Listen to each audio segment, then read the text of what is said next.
நான் வாழ்க்கையில் இப்படியெல்லாம் நான் ஜெபிக்கிறேன், இப்படியெல்லாம் நான் சபைக்கு போகிறேன், இப்படியெல்லாம் நான் ஆண்டவர் சொல்கிறபடி இருக்கிறேனே, ஆனாலும் எனக்கு காரியம் மட்டும் வாய்க்க மாட்டேங்குது, என்னவா இருக்கும் அப்படின்னு என்னைக்காவது நீங்கள் யோசித்து பார்த்துருக்கிறீங்களா? இல்லை அப்படி யோசித்து பார்க்குற அளவுக்கு உங்களுக்கு டைம் கிடைக்கலையா அப்படின்னு சொல்லியிருக்கிறீங்களா? அப்போ நீங்கள் முதலாவது தெய்வ பிள்ளைகளாக இருக்கிற நீங்கள் முதலாவது கவனிக்கணும், யோசித்து பார்க்கணும். பாருங்கள், கர்த்தர் நமக்கு ஒவ்வொரு மாதமும் ஒவ்வொரு விதமான வாக்கு தத்தம் கொடுக்கிறார்.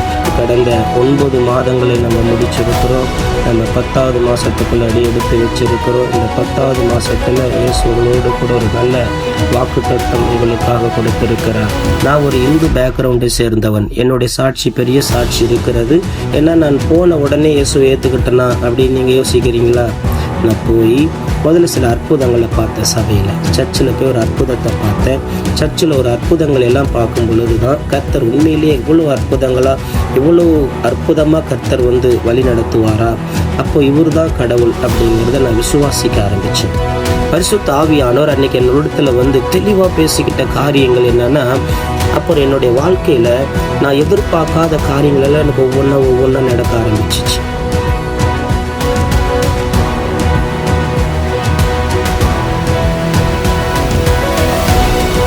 கர்த்தருக்குள் பிரியமானவர்களே, இயேசு கிறிஸ்துவின் நாமத்தில் உங்களுக்கு என் அன்பின் வாழ்த்துக்கள்.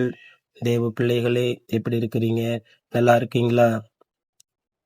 எங்கேங்க அப்படியே தாங்க இருக்குது வாழ்க்கை. ஒன்றும் சொல்லிக்கிற அளவுக்கு அந்த மாதிரி நாங்கள் எதிர்பார்க்குற காரியங்கள் எதுவுமே நடக்க மாட்டேங்குதுங்க. அப்படியே தாங்க வாழ்க்கை போயிட்டு இருக்குது.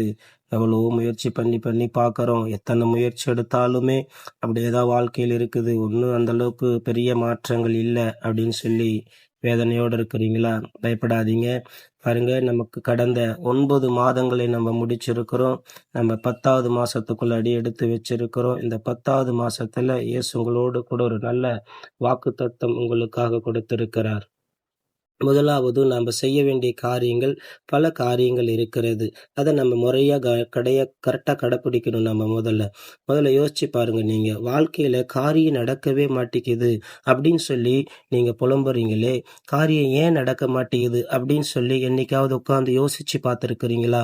நான் வாழ்க்கையில் இப்படியெல்லாம் நான் ஜெபிக்கிறேன், இப்படியெல்லாம் நான் சபைக்கு போகிறேன், இப்படியெல்லாம் நான் ஆண்டவர் சொல்கிறபடி இருக்கிறேனே, ஆனாலும் எனக்கு காரியம் மட்டும் வாய்க்க மாட்டேங்குது, என்னவா இருக்கும் அப்படின்னு என்னைக்காவது நீங்கள் யோசிச்சு பார்த்துருக்கிறீங்களா?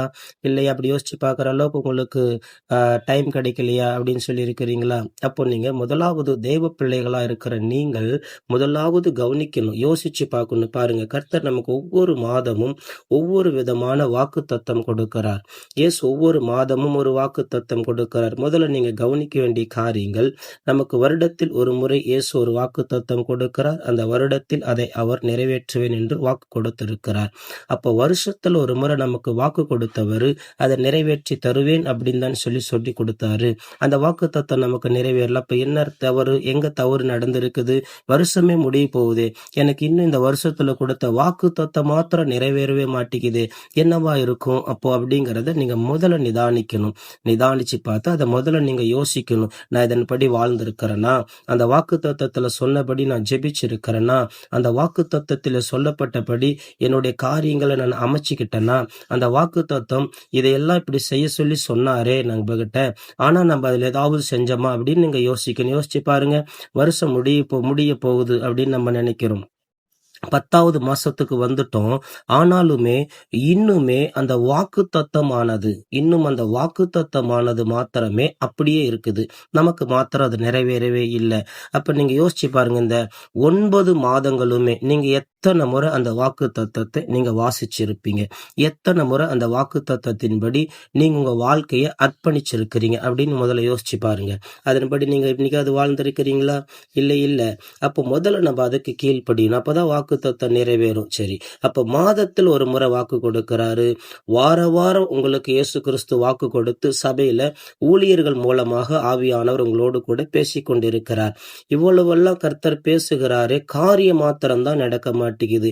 அப்ப அதை நீங்க நிதானிக்கணும், ஏன் காரியம் நடக்கல அப்படின்னு சொல்லி. அப்போ உங்களுக்கு ஒரு காரியங்கள் நடக்கல அப்படின்னு ஒரு வேலை உங்களுக்கு தெரியுது அப்படின்னா, நீங்க உடனே உங்க ஊழியக்காரர் அணுகுங்க. போய், ஐயா, நீங்க சொன்னபடி நாங்க ஜெபிச்சிருக்கிறோம், நீங்க சொன்னபடி நாங்க எல்லாம் பண்ணியிருக்கிறோம். ஆனா எங்களுக்கு இந்த காரியம் மாத்திரம் இன்னும் தடையாவே இருக்குது அப்படின்னா, ஆவியானவர் உங்க ஊழியக்காரரோடு இடைப்பட்டு பேசி, அதுக்கான சரியான ஒரு முறைய அவங்க கத்துக் கொடுப்பாங்க உங்களுக்கு. நீங்க அத முதல்ல முறையா கடைப்பிடிக்கணும்.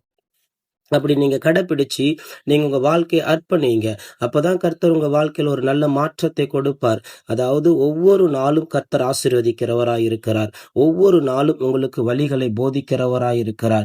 ஒவ்வொரு நாளும் உங்கள் மேல் கண்களை வைத்து ஆலோசனை கொடுக்கிறவராய் இருக்கிறார். எந்த இக்கட்டான சூழ்நிலைகளையும் உங்களுக்கு உதவி செய்கிற தேவனாய் இருக்கிறார். அப்ப எல்லாவற்றிலும் உங்களுக்கு உதவி செய்கிற தேவன் உங்களை கைவிட்டு விடுவாரோ? விடமாட்டாரு. அப்ப உங்களை அழைத்தவர் உண்மை உள்ளவர் அப்படின்னு நீங்க விசுவாசிக்கிறீங்கல்ல, அப்ப அவர் காரியத்தை வாய்க்க பண்ணுவார். அப்ப நீங்க பயப்படுற பிரகாரமா உங்களுக்கு எதுவுமே நடக்காது. ஏன்னா நீங்க 9 மாசத்தை கடந்துட்டீங்க. அவருக்கு 9 நிமிஷம் போதும். அல்லேலூயா.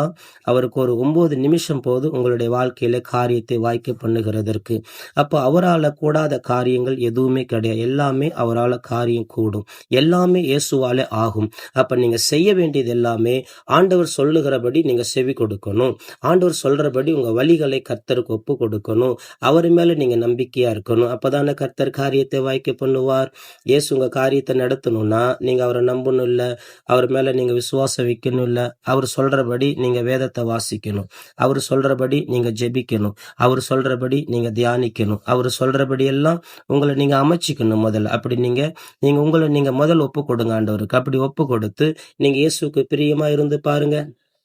அப்படி நீங்க வாழ்ந்தோம்னா உங்க வாழ்க்கையில் இருக்கிற எல்லா பிரச்சனைகளும் தீர ஆரம்பிச்சிடும். பிரச்சனைகள் தீர்ந்து உங்களுக்கு ஒரு நன்மை நடக்கும்.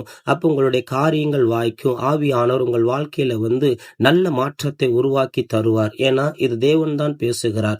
ஆவியானவர் உங்களோடு கூட பேசிக் கொண்டிருக்கிறார். பாருங்க, இந்த மாதம் உங்களுக்காக நான் தேவ சமூகத்தில் அமர்ந்து, ஆண்டவரே, இப்படி 9 மாதங்கள் கடந்துருச்சு, 10வது மாதத்துக்குள்ள அடியெடுத்து நாங்க வைக்க போறோம்.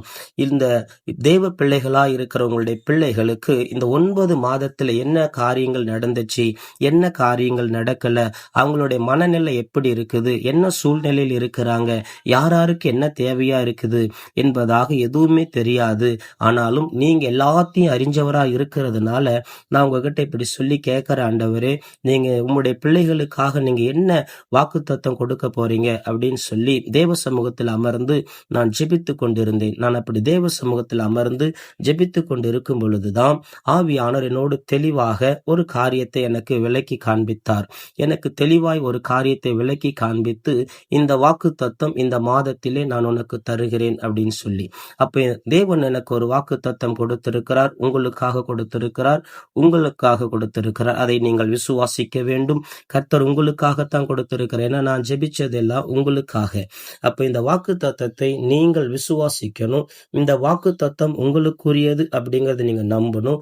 அந்த வாக்குத்தத்தத்தின்படி உங்க வாழ்க்கை ஒப்பு கொடுங்க. இந்த 10வது மாதத்துல நீங்க முதல் நாள்ல இருந்து நீங்க அந்த வாக்குத்தத்தத்தின்படி வாசிச்சு, அதன்படி நீங்க ஒப்பு கொடுத்து, அதன்படி வாழ உங்களுடைய காரியங்களை அர்ப்பணிச்சுக்கோங்க. அப்ப நிச்சயமாக மாதம் முடியறதுக்குள்ள சிலருக்கு உடனே நடந்துரும், சிலருக்கு 2 நாள் நடக்கும், சிலருக்கு ஒரு வாரத்துல நடக்கும். அப்போ ஒவ்வொருவரையும் கர்த்தர் மாற்றுகிறவராய் இருக்கிறார். அப்போ காரியங்கள் உங்களுக்கு வாய்க்கும். இந்த மாசத்துல உங்களுக்கு 9 மாசத்துல நடக்காத காரியம் எல்லாமே இந்த மாசத்துல நடக்கும் அப்படின்னு இயேசு வாக்கு பண்ணி இருக்கிறார். அப்போ இயேசு சொன்னபடி காரியத்தை செய்வார். இயேசு சொல்லி இருக்கிறாரு, 9 மாசமா நடக்காத காரியங்கள் என்னென்ன காரியங்கள் இருக்குதோ எல்லாமே வாய்க்கும் உங்களுக்கு. ஆமா, இந்த மாசத்துல உங்களுக்கு பொருளாதார ரீதியா தடப்பட்டிருக்க 9 மாசத்துல இந்த மாசம் வாய்க்கும். 9 மாசத்துல சில கடனை அடைக்கிறதுக்கு முயற்சி எடுத்து அடைக்க முடியலையா, இந்த மாசம் கடனை அடைச்சிருவீங்க. 9 மாசமா நீங்க சமாதானத்தை தேடிக்கிட்டு இருந்தீங்களா, இந்த மாசம் உங்களுக்கு சமாதானம் இருக்கும். 9 மாசமா நீங்க வியாதியில் இருந்தீங்களா, இந்த மாசம் உங்களுக்கு வியாதியிலிருந்து விடுதலை.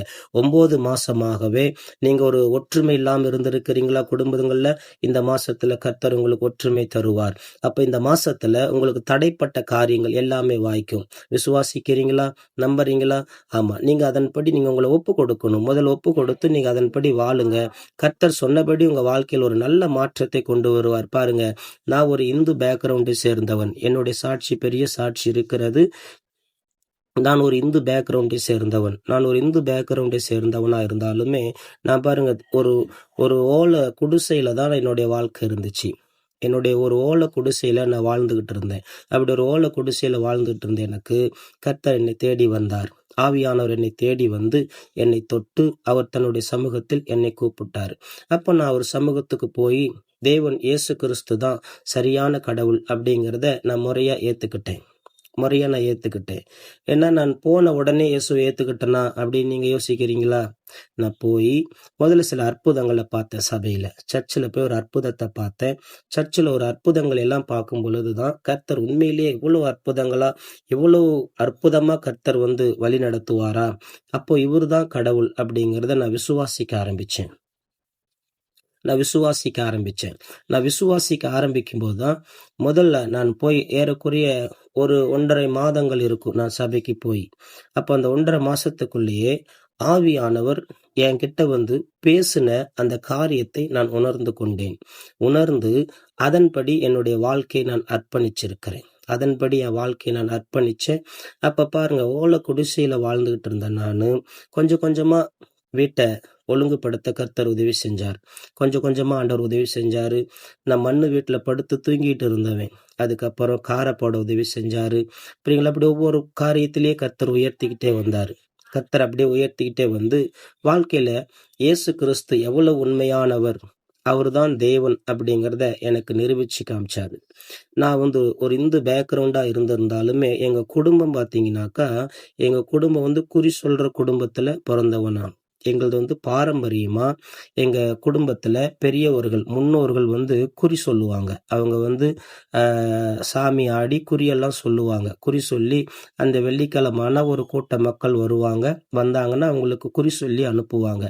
அப்படி அவங்களுக்கு குறி சொல்லி அனுப்பிக்கிட்டு இருந்த நாட்கள்ல நான் வந்து பிறந்து வளர்ந்து எல்லாமே என்னுடைய ஏறக்குறைய எனக்கு நல்லா ஒரு விவரம் தெரியும் நாட்கள் எல்லாம் நான் வந்து டெல்லி பட்டணத்துல இருந்திருக்கிறேன். அப்போ என்னை இங்க கூட்டிட்டு வந்தோடனே எங்களுடைய பாட்டியோடைய அரவணைப்புல நான் வாழ்ந்துகிட்டு இருந்தேன். அப்போ குறி சொல்ற ஒரு குடும்பம் அப்படிங்கிறது எனக்கு அப்பதான் தெரியும். அப்ப பார்க்கும்போது எல்லாம் வெள்ளிக்கிழமை கொண்டா வருவாங்க. அப்படி எல்லாம் சொல்லி கேட்பாங்க. அவங்க என்ன தேவைகள் என்னமோ அதை அவங்க தெரியப்படுத்தி கேட்பாங்க. அப்ப அவங்க சொல்லிட்டு இருப்பாங்க. ஸோ அந்த நாட்கள்ல நான் வந்து திருமணம் ஆயிருச்சு. இந்து முறைப்படி தான் திருமணமும் நடந்தது. திருமணம் ஆனதுக்கு அப்புறம் என் மனைவிக்கு அசுத்தாவினுடைய ப்ராப்ளம் இருந்துச்சு. அசுத்தாவினுடைய தாக்குதல் இருந்தது. அப்ப அசுத்தாவினுடைய தாக்குதல் இருந்ததுனால நிறைய இந்த அசுத்தாவிய ஓட்டுறவங்க, அதாவது சொல்ல பேய் ஓட்டுறவங்க, அப்படி அவங்களெல்லாம் கூட்டி வந்து எவ்வளவோ சொல்லி அவங்க என்னென்னமோ பண்ணி எல்லாம் அடிச்சு எல்லாம் என்னென்னமோ முடியெல்லாம் கட் பண்ணி பார்த்தாங்க. ஆனா என் மனைவிக்கு அது சுகமாகவே இல்லை, போகவே இல்லை. கடைசியில எங்க வீட்டிலேயே குறி சாமி வெள்ளிக்கிழமை கண்டா அவங்க ஆடுவாங்க இல்லையா, அவங்க சாமி ஆடி அவங்க சொன்ன வார்த்தை என்னன்னா, இந்த மகளுக்கு வந்து இந்த பேய் இயேசு கோயிலுக்கு போனாதான் போகும் அப்படின்ட்டுச்சு. இயேசு கோயிலுக்கு போனாதான் போகும். பாருங்க, இயேசு கோயிலுக்கு போனாதான், நல்லா கவனிங்க, இயேசு கோயிலுக்கு போனாதான் இந்த ஆவி இந்த உடம்பை விட்டு போகும் அப்படின்னு யார் சொன்னது? பாரம்பரியமா எங்க குடும்பத்துல குறி சொல்லிட்டு இருந்தவங்க சொல்றாங்க. புரியுங்களா? அப்போ அவங்க சொல்ற அந்த வார்த்தையை தான் நாங்க கவனிச்சு கேட்டு பார்த்துட்டு, சரி அப்ப இதுல ஏதோ சம்திங் இருக்குது அப்படின்னு அதை நிதானிக்க ஆரம்பிச்சுட்டு சரி அப்படின்னு அவங்க அங்க பக்கத்துல ஒரு சர்ச்சு பேரும் சொல்றாங்க, இந்த இடத்துக்கு போவாங்க அப்படின்னு சொல்லி. அங்க கூட்டிட்டு போய் பார்த்தா எங்களுக்கு அங்கேயும் சரியாகல. அது ஒரு ரோமன் கத்தோலிக் சர்ச் இருந்தது பக்கத்துல. அங்க கூட்டிட்டு போனோம். அங்க கூட்டிட்டு போய் பார்த்தா அங்கேயும் சரியாகல. சரி அப்படின்ட்டு ரிட்டன் நாங்க என்ன பண்ணோம் அப்படின்னா ஏஜி சபைக்கு கூட்டிட்டு போனோம். ஏஜி சபைக்கு கூட்டிட்டு போகும்போதுதான் ஏஜி சபையில போய் தான் ஒரு முழுமையான விடுதலை நடந்தது. ஏஜி சபைக்கு போன சில நாட்களுக்குள்ளேயே ஒரு முழு சுகமும் முழு விடுதலையும் கிடைச்சிருச்சு. அப்போ ஒரு முழு விடுதலை கிடைச்சதுக்கு அப்புறம் தான் நான் உண்மையிலேயே இயேசு ஏத்துக்க ஆரம்பிச்சு இவரு தான் உண்மையான கடவுள். ஏன்னா அப்போ இவ்வளவு நாளா எங்க வீட்ல நடந்ததெல்லாம் என்ன அப்படிங்கிறத நான் நிதானிச்சு பார்த்துட்டு, உடனே நான் எப்போ இயேசுவை ஏத்துக்கிட்டனோ, அப்பவே எங்க வீட்டுக்கு போய், எங்க வீட்ல இருந்ததான பூஜை பொருள், அந்த சாமி படங்கள் எல்லாத்தையுமே எடுத்து, நான் கொண்டு போய் எங்க சித்தி வீட்ல குடுத்துட்டு வந்துட்டேன். இது நீங்களே வச்சுக்கோங்க. இது எல்லாமே பொய்யி. இதுல எதுவுமே உண்மை இல்ல. அதுக்கு முன்னாடி எங்க ஊர்ல நாங்க ஒரு பெரியத்தனத்துக்காரங்க. நாங்க வீட்ல காலையில ஆனா மணி அடிச்சு பூஜை பண்ணி பல வழிபாடுகள்ல நான் இருப்பேன். இந்த மார்கழி மாசம் ஆயிட்டா கோயிலை சுத்தி தண்ணி ஊத்துறது, கோயிலை சுத்தி அப்படி உருண்டு வர்றது, இப்படி நான் பல அந்த ஒரு மிகப்பெரிய ஒரு முருகன் பக்தன் அப்படின்னு என்ன சொல்லலாம். அப்படி நான் வாழ்ந்துகிட்டு இருந்தவன். அப்படியெல்லாம் வாழ்ந்துகிட்டு இருந்த என்னை தேடி வந்தவர் தான் இந்த இயேசு கிறிஸ்து. இந்த இயேசு என்னை தேடி வந்தாரு. இயேசு என்னை தேடி வந்ததுனால தான் என் வாழ்க்கையில ஒரு நல்ல மாற்றமே நடக்க ஆரம்பிச்சிச்சு. அது வரைக்குமே எனக்கு நீங்க நினைக்கிற மாதிரி எந்த ஒரு அற்புதங்கள் எல்லாம் நடக்கல. அற்புதங்கள் நடக்கல. அது என்னுடைய நம்பிக்கையா இருந்துச்சு. ஏன்னா எங்களுடைய பேக்ரவுண்டு அப்படி இருந்ததுனால எங்களுக்கு அதுதான் சரின்னு சொல்லி அப்படி நான் வாழ்ந்துகிட்டு இருந்தேன். ஆனா அது எல்லாமே தவறு அப்படின்னு நான் எப்ப புரிஞ்சுக்கிட்டேன்? என் மனைவிக்கு பூரண சுகமாச்சு.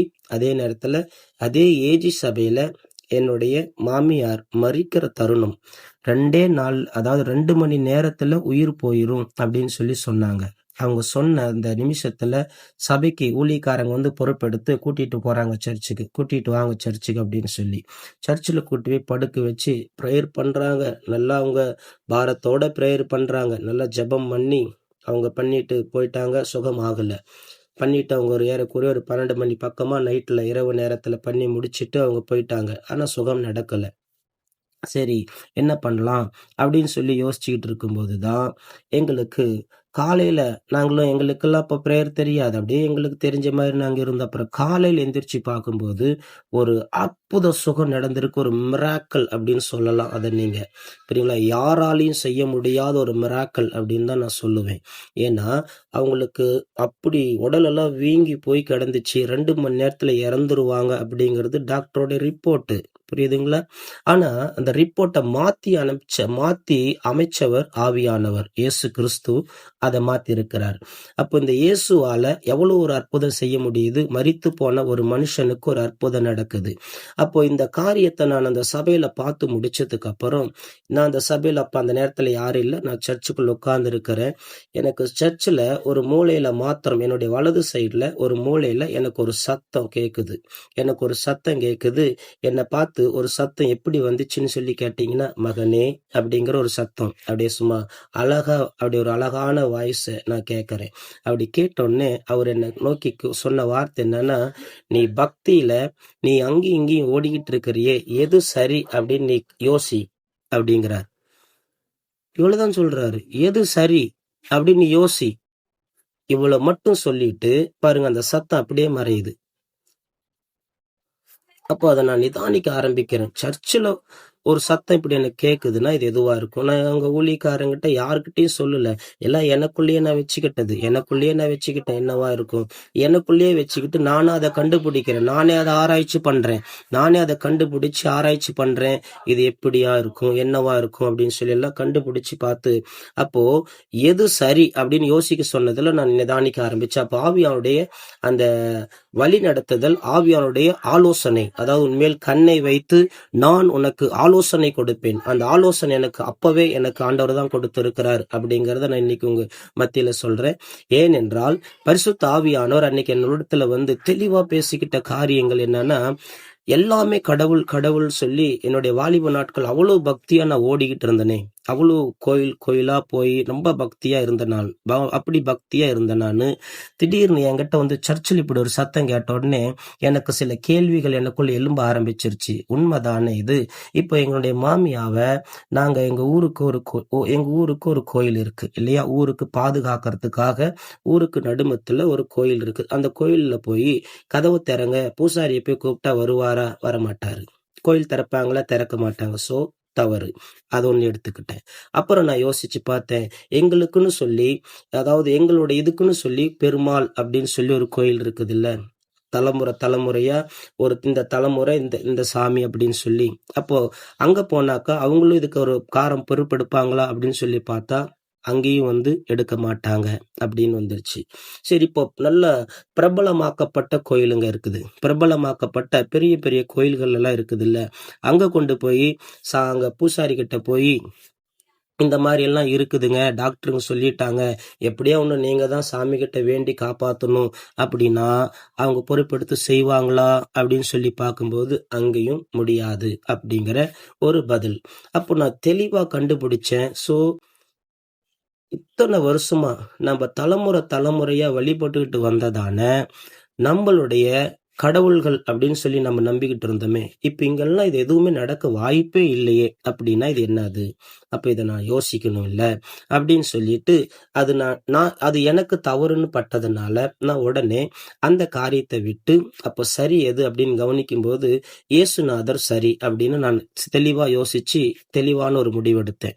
தெளிவா முடிவெடுத்து இயேசுநாதர் சரி அப்படின்னு சொல்லி நான் முடிவெடுத்துட்டு அப்போ இயேசுவை நான் மனசளவுல முழுமையா ஏத்துக்கிட்டு அதிலிருந்து நான் கொஞ்சம் கொஞ்சமா ஜெபிக்க கத்துக்கிட்டு ஆண்டவரோட இப்படிதான் ஜெபிக்கணும், சபைக்கு விடாம போகிறது, ஜெபிக்கிறது, இப்படி ஒரு விசுவாசத்துல என்ன நான் ஒப்பு கொடுத்து என்னுடைய வழியை நான் கர்த்தருக்கு ஒப்பு கொடுத்து அவர் மேல ஒரு நம்பிக்கையா இருந்தேன்.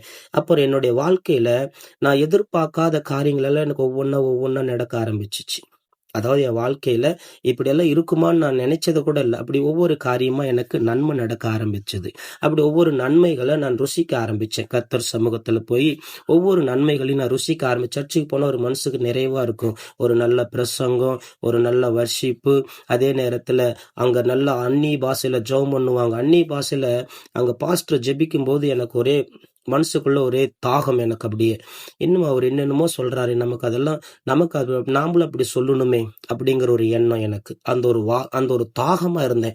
எங்க பாஸ்டர் என்னென்னமோ சொல்றாரு, சொல்லி பண்ணும்போது சர்ச்சில் எல்லாம் கை தட்டுறாங்க, நல்லா குதிக்கிறாங்களே, நாம அப்படியே மௌனமா இல்லை உட்காந்துருக்கிறோம், நமக்கு எதுவுமே தெரியலையே அப்படிங்கிற ஒரு எனக்கு அப்படி ஒரு எண்ணம் எனக்குள்ள இருந்ததுனால அந்த தாகமா இருக்கும்போது நான் ஒரு வாரம் சர்ச்சுக்கு போயிட்டு வீட்டுக்கு வந்துட்டு அடுத்த வாரம் சர்ச்சுக்கு போகும்போது நான் அப்படி மனசுல நினைச்சுக்கிட்டே போறேன், ஆண்டவரே எனக்கும் அது மாதிரி பேசணும், எனக்கு உதவி செய்யறீங்களா அப்படின்னு சொல்லிக்கிட்டு இருந்தேன். அப்போ பாஸ்டர் அங்க ஆவியானவர் அங்க இறங்கி அந்த அந்நிய பாஷையில எல்லாம் பேசி நிரம்பும் போது நான் அப்படியே கண்ணை மூடிக்கிட்டு விசுவாசமா கர்த்தர் சமூகத்தில் உட்கார்ந்திருந்தோன்னு அப்படியே என்ன அறியாமலேயே எனக்குள்ள அப்படியே சில காரியங்கள் அந்நிய பாஷை அப்படியே வருது.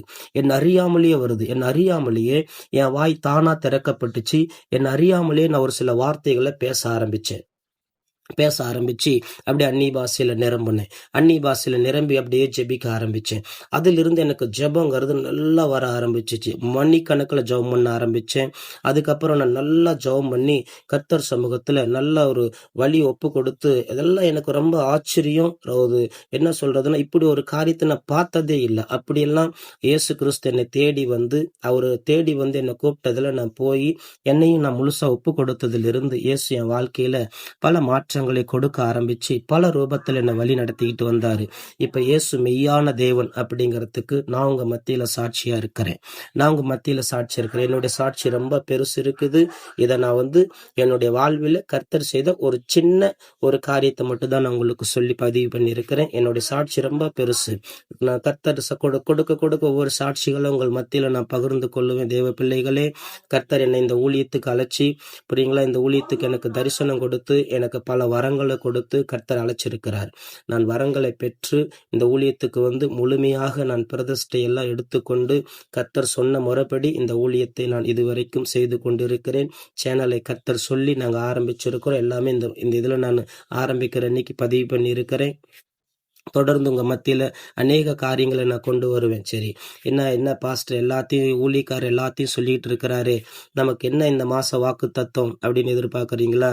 சரி, கர்த்தர் உங்களோடு கூட ஒரு வாக்கு தத்தத்தை சொல்லும்படி என்னோடு கூட பேசியிருக்கிறார். இந்த மாதம் கர்த்தர் உங்க வாழ்க்கையில் ஒரு நல்ல அற்புதத்தை செய்ய போகிறார். என்ன அற்புதம் செய்ய போகிறார் அப்படின்னு யோசிக்கிறீங்களா? 9 மாசமா நீங்க எதிர்பார்த்து நடக்கல, இந்த மாசம் நடக்க போகுது. அல்லேலூயா. கர்த்தர் இந்த மாசம் அற்புதமா உங்களுக்கு ஒரு அதிசயத்தை செய்ய போறாரு. அதான் சங்கீதத்துல 37 5வது வசனம். உன் வழியை கர்த்தருக்கு ஒப்புவித்து அவர் மேல் நம்பிக்கையாயிரு, அவரே காரியத்தை வாய்க்க பண்ணுவார். அல்லேலூயா.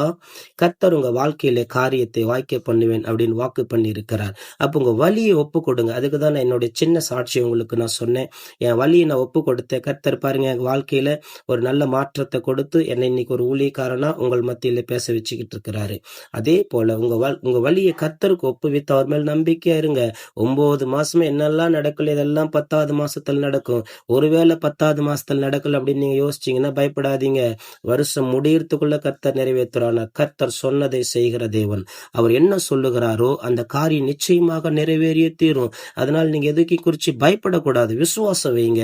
கர்த்தர் உங்க வாழ்க்கையில் ஒரு நல்ல மாற்றத்தை தரப்போகிறார். இந்த நாளிலும் பரிசுத்த ஆவியானவர் உங்களோடு கூட இருந்து ஒரு அற்புதமான ஒரு வாழ்க்கையில் உங்க வாழ்க்கையில தடைப்பட்ட காரியங்களை எல்லாவற்றையும் வாய்க்க பண்ண போகிறார் அப்படிங்கிறத நான் விசுவாசிக்கிறேன். நீங்க விசுவாசிக்கிறீங்களா? இதை கேட்கிற தேவ பிள்ளைகள், இதை கேட்காதவர்கள் இருந்தாலும் சரி, எல்லாருமே நீங்க கேட்கிற தேவ பிள்ளைகளா இருக்கிறவங்களும் விசுவாசிங்க. இதை நீங்கள் இன்னும் சபைக்கு போகாதவர்களா இருக்கிறீங்களா? நீங்களும் விசுவாசிங்க. கர்த்தர் உங்க வாழ்க்கையிலும் இதே போல ஒரு நல்ல மாற்றத்தை தருவார். எனக்கு கொடுத்த இயேசு உங்களுக்கும் தருவார். நான் அதை நம்புகிறேன், விசுவாசிக்கிறேன். என்னோடு சேர்ந்து ஜெபிக்கிறீங்களா? சரி. பரிசுத்தமுள்ள எங்கள் நல்ல ஆண்டவரே, இந்த அருமையான இந்த நாளிலும் கூட ஆவியானவர் கொடுத்ததான நல்ல வாக்கு தத்தத்தை உம்முடைய பிள்ளைகளுக்கு நான் சொல்லி இருக்கிறேன். ஆண்டவர் என்னுடைய சாட்சியையும் நான் சொல்லி இருக்கிறேன். 9 மாதங்களாக தடைப்பட்டு இருக்கிறது. இந்த 10ஆம் மாதத்திலே பிள்ளைகள் அடியெடுத்து வைத்திருக்கிறார்கள். இந்த 10ஆம் மாதத்திலே அவர்கள் தன்னுடைய வழிகளை உமக்கு ஒப்பு கொடுக்கிறார்கள். அப்பா, ஒப்பு கொடுக்கிற யாவர் மேலும் இயேசுவே நீர் கண்ணோக்கமா இருந்து எல்லாருக்கும் காரியங்களை நீர் வாய்க்க பண்ணுகிறீர். நான் அதை விசுவாசிக்கிறேன். உமக்கு நன்றி சொல்லி செபிக்கிறேன் தகப்பனே. இந்த மாதம் முடிவிலே அவர்கள் எல்லாருமே வந்து சாட்சி உமக்கு முன்பாக அவர்களுடைய சபைகளிலே போய் சாட்சி சொல்ல போறாங்க. கர்த்தரின் வாழ்க்கையில் ஒரு நல்ல மாற்றத்தை கொடுத்திருக்கிறார் என்று சொல்லி சொல்ல போறாங்க. ஆண்டவரே, நான் அதை விசுவாசிக்கிறேன். உமக்கு நன்றி சொல்லி ஜெபிக்கிறேன். இயேசு கிறிஸ்துவின் நாமத்தில் நாங்கள் ஜெபிக்கிறோம் எங்கள் ஜீவனுள்ள நல்ல பிதாவே, ஆமேன்.